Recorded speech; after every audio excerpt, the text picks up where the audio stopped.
want to give a walkthrough of my rooftop tent and just kind of give my thoughts on what worked, what could be done better. Here's my rooftop tent. It is 48 inches wide by 92 inches long, built out of 17/32 plywood. I used a telescoping ladder. I'm getting ready to cut out these hinges. This is kind of thin, so I'm going to double it up and probably just TIG weld the seams. Alright, I just finished TIG welding these guys together. Two 1.6 millimeter plates together to get me something that's like closer to 1/8 of an inch. So I got 2 sets of those now. Now all I have left to do with these is drill the holes. I'm gonna go do, I think, 2 or 3 down here, and then 1 there, 1 there. That's it. I'm working with 1/2 inch EMT tubing, and for these large loops here, I needed just a little bit more than the 10-foot lengths that these come in from Home Depot. So what I did is I built a little extension. I did try using this big punch inside this to flare the opening, which didn't work. So this is what I came up with. I used my angle grinder to cut a slot down the middle of a 1/2 inch section of EMT, took my screwdriver, twisted to spread it wide, and then it makes this perfect splint for the tubing. This is actually really tight as is. I could just leave it, but I will weld it. I've just installed these straps. I was just looking at some other videos of DIY rooftop tents and some videos of actual factory-built rooftop tents, and noticed that these straps were in there, and realized I think the purpose of these is so that if the tent is opened without the ladder, that it will not put all the weight onto the fabric. What I did right now is I just kind of temporarily put a screw in the bottom of here. I'm going to find a different way to attach these permanently later. I've got this style cinch on here so that this can all be kind of adjusted, the tension on these, on both of them. And then for now, I just put a single rivet in the top of each. And kind of the way that I lined up my poles is I took a measurement from here to here, and then put the rivet in, and then made sure it's the same on each side.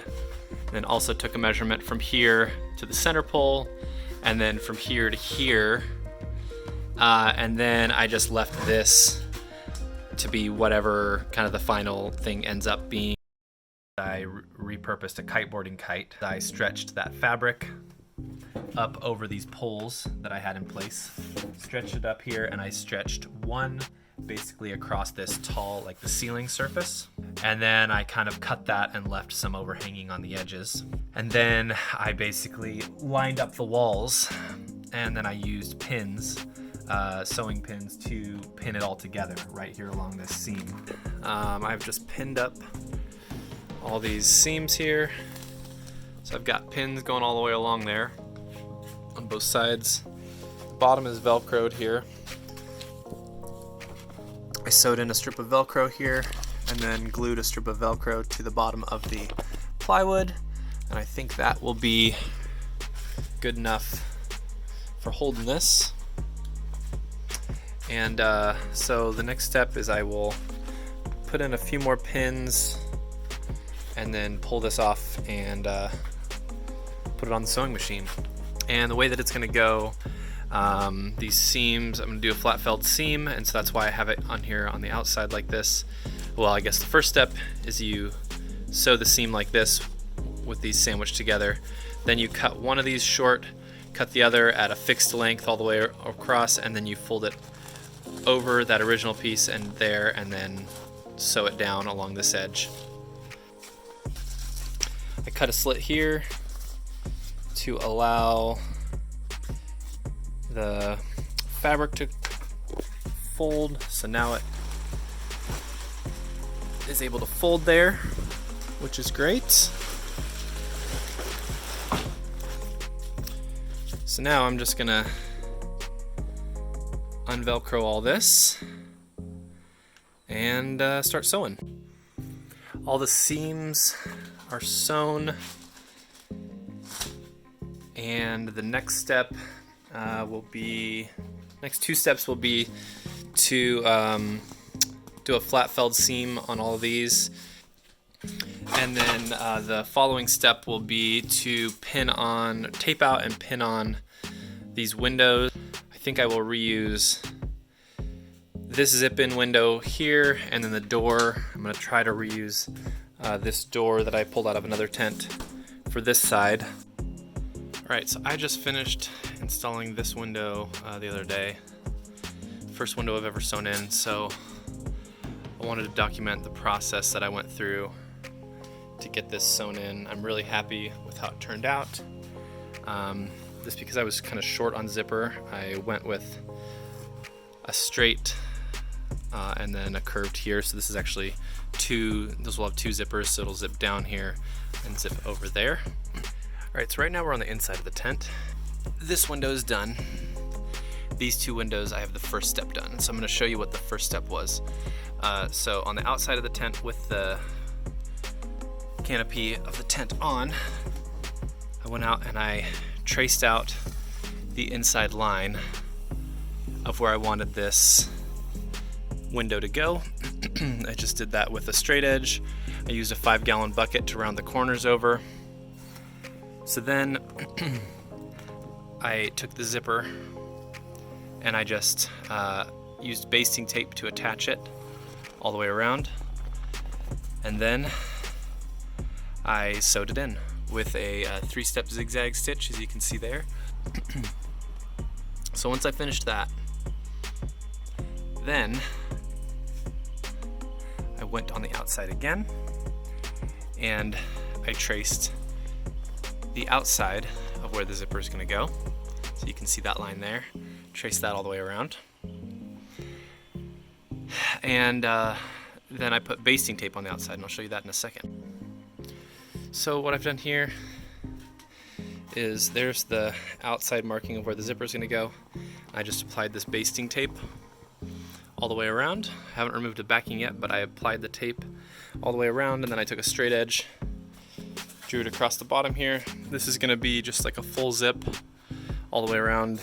It's going to drop down to here, and I'll have little attachments that'll kind of hold the fabric bunched up. So the next step is going to be to take the screen material and apply it to the basting tape. So I'm just going to pull off this backing and then kind of work my way around applying the mesh to this basting tape. Okay, so I've got this screen applied now. So I've just stuck this on here. I've kind of got it applied at like low to medium tension. My experience was with the last one was that it kind of tightened up as I folded it over and got it sewn in. So then the next step is going to be to trim all of this off about 1/4 inch to 3/8 away from the tape, trying to keep a consistent line all the way across. Okay, so this is all trimmed. So what I did next is I basically fold this back and apply basting tape right here to this side, then pop it up from that, fold it over, and apply it back to here right along that edge. Alright, so what I'm doing here, I'm applying the basting tape to the back of the excess around the corners here, folding it over and sticking it right back down to the basting tape that we already have on there. So it is going to be double layered, 2 layers of tape, but this gives a pretty nice folded over seam, makes it a little stronger and doesn't leave ends to fray. And then here are the windows. They do have a mesh on them, and then they're fully openable. I've got 3 of them, 2 on the sides, 1 in the back. My original intention was to put one on the door as well, but I just haven't gotten around to it, and I don't know if it's ever gonna end up being on the top of my priority list. here is the inside of the rooftop tent. This is 2 vinyl covered 3-inch foam mattresses that I joined together with some spray adhesive and then sewed the vinyl cover to fit the new size. I got these mattresses for free. They're pretty comfortable, and overall very happy with doing this with a free mattress. I've sewn a couple pockets in here. I got these from a donor tent that I got for $5, and pretty essential. So here's a closer view of the hinge. These are, I think they're each like about 4.5 inches long by 4.5 inches tall. That gives me an overall opening of about 8 inches, but when the tent is closed. Got my T-nuts there. And I ended up going with a smaller size here, larger size here, because this is weight bearing, whereas these two are only holding up the canopy of the tent. And I actually did not bend the ends of these tubes. I know others have, but I actually felt that there wasn't really a need to, and actually would probably be a little more rigid leaving them open like this. And so as long as these 2 plates are held tight together, there really shouldn't be a problem. And this stuff doesn't squish too easily, so I think that this is going to stay in there pretty snug, and it has so far. So then you realize you just have basically your tent fabric, and it's just sitting on top of the poles, and every time you close it, the whole tent wants to get bunched up and caught on these, and if you weren't careful, it would rip, because this pole, when everything's loose, will slide all the way down to here, and when you open it up, if it doesn't slide across this fabric easy enough, it'll want to push and tear this. So you really need loops for your poles, so you have to sew these. And you want this to be removable, right? So what I did is I did a Velcro closure on each of these. So I had to cut it to size, hem each edge, sew in some Velcro, then get it in here, pin it or glue it. I used some basing tape, and it was hard to get it, but I finally got these positioned right. I outlined it, got these positioned in place, then take the whole thing to the sewing machine and sew it in there. Here are the hinges that I made. These are held in with T-nuts into the bottom of the plywood, and then there's just a bracket that I made to fit on the top of the ladder that is riveted in there, and haven't had any issues with that. Single bolt going through here to hold it in place. And then this is the cover that I came up with for the tent. It's made out of, I think, some vinyl material or something. So kind of what I started off with was these buckles that just buckle. I have this kind of screwed into the bottom of the tent, and it just buckles in there. Got 2 buckles on each side, front and the back, and then these are on the side of the tent. And I'm pretty happy with these. This is what I'm maybe most happy with. These are sewn into the tent body. These are load straps from Harbor Freight. I think this was like $4 for 4 or something like that, or maybe $6. They're really cheap, but really easy to just pass this under the tent when I'm loading up. I give this a half twist so you don't hear the buzzing of it in the wind, and pass it through there and cinch it down, and you're good to go. I did use silicone to seal all the seams on this on the inside, and then I also did the outside too. I kind of just brushed over the outside just because I wanted to make sure it's going to be as sealed as possible, but overall it's functional. So these are the mounting brackets that I made for this tent. Really simple. It's just a piece of steel that I bent slightly to meet up with my roof rack crossbar, so this just sits under the roof rack like that and bolts into some T-nuts in the plywood.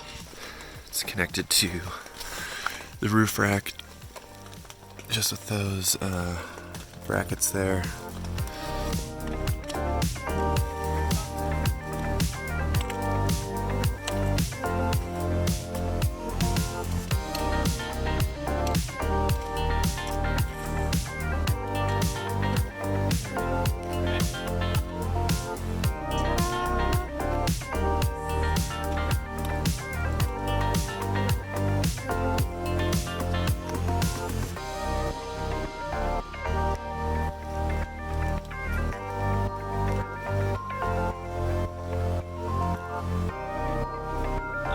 you so happy? Oh yeah. It looks so good.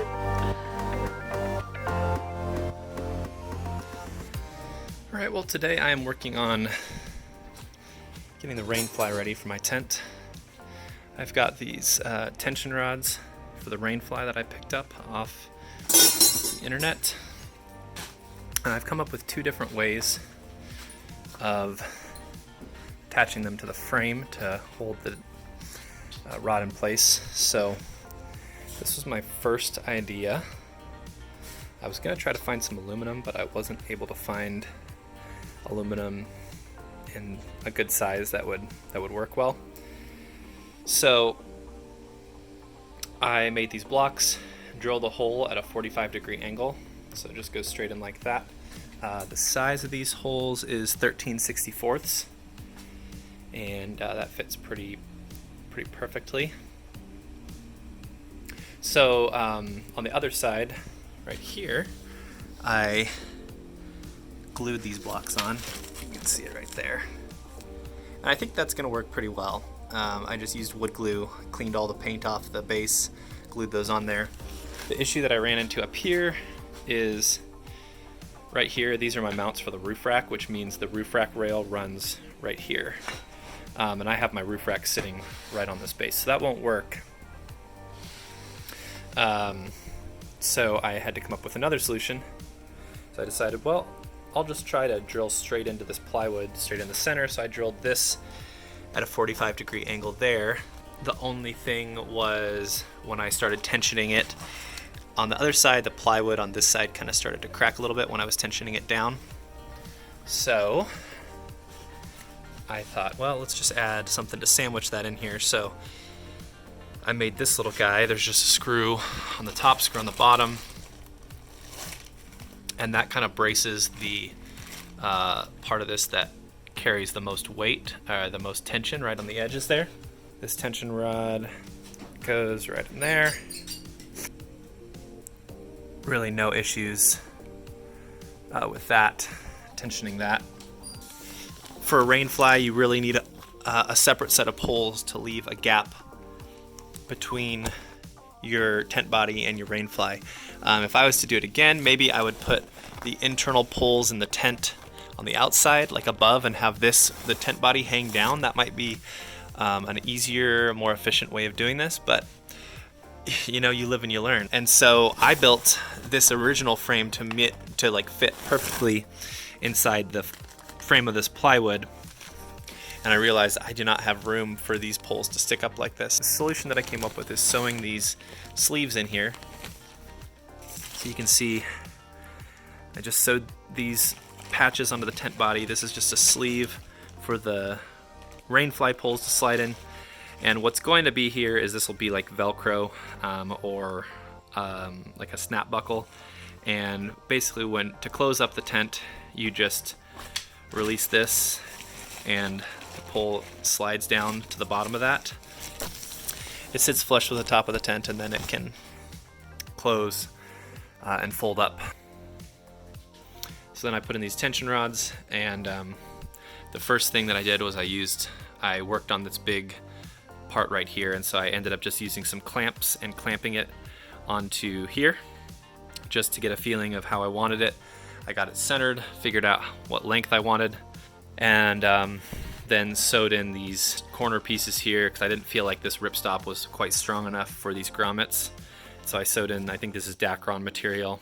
And so then I've got that fabric stretched out with these tension rods in place. Still, you know, the whole thing would really just kind of like slide back and forth if I pulled on it like this. So I had to make all of these whole sleeves again.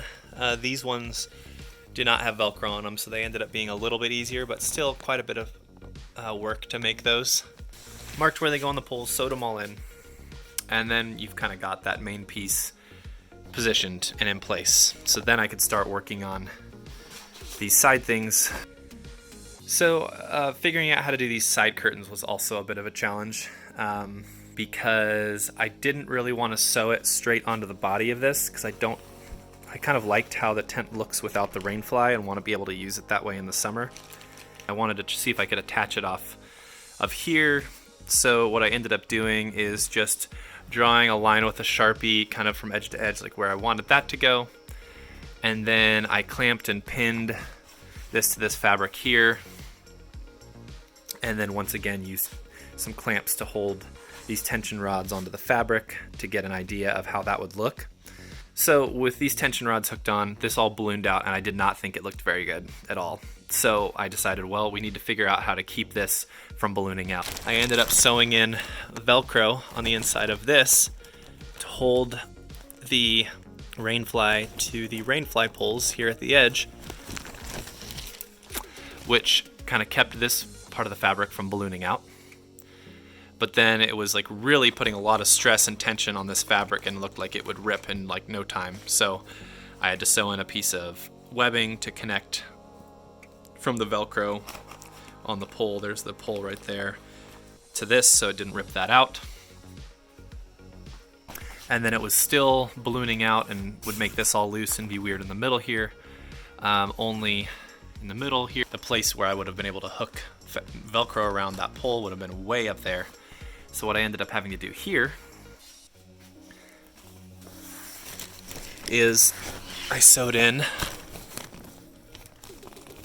basically I've got a little sandwich of Velcro here. So there I just have this little Velcro tab, and here I have these two Velcro, this is a Velcro mouth, and it just goes over there, hooks to that, and that keeps that from ballooning out. And the reason that this is rigid here is because on the other side of this I also sewed another hook, a little loop of Velcro that loops around the interior pole in the frame of this tent. Here in the middle, had to cut this seam here so that it folds up nicely, and then I had to like make this tubing that I could sew into the edge here, and then make this little thing here to kind of keep it from ripping if there's tension on it. Then also had to make this little flap under here to keep water from intruding underneath. What I did for the rainfly of the tent, for the main body of it, is I mixed 2 entire quarts of odorless mineral spirits with 1 tube of caulking. Mixed it up in a bucket using a drill with a little mixer on it, and then just dunked this entire thing in that bucket. And you just kind of squeeze it all through there. You just kind of try to do your best to get it fully saturated with that mixture. And then you wring it out pretty good. And I just used the frame of my Easy Up as a drying structure.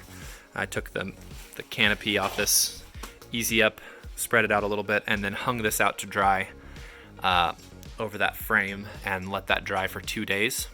So next what I did is I sealed all the seams using a 1-to-1 mixture of mineral spirits and caulking, and I just used my scale over there to do it by weight.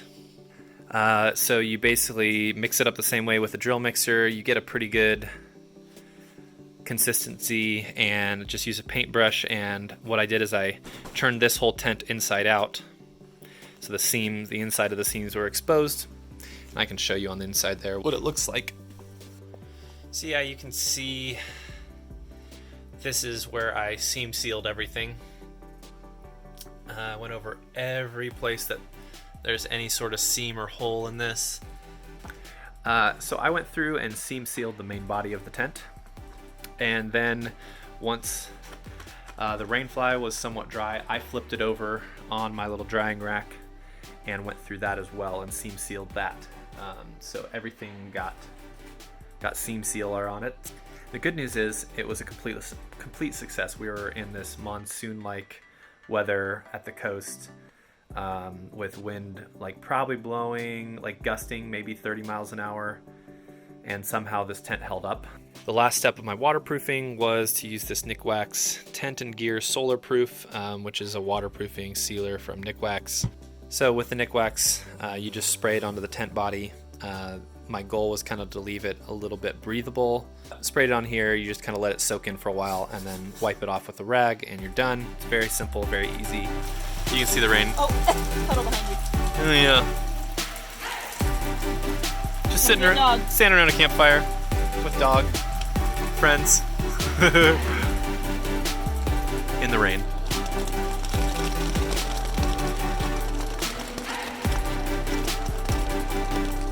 Just leak testing our tent out here.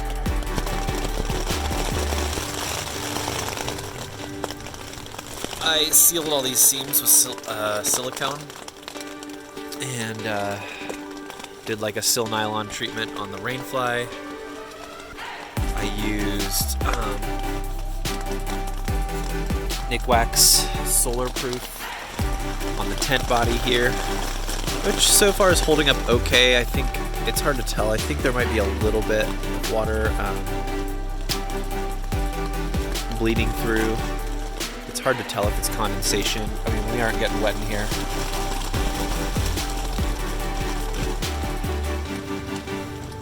You can hear how wild it is out there, so pretty good times.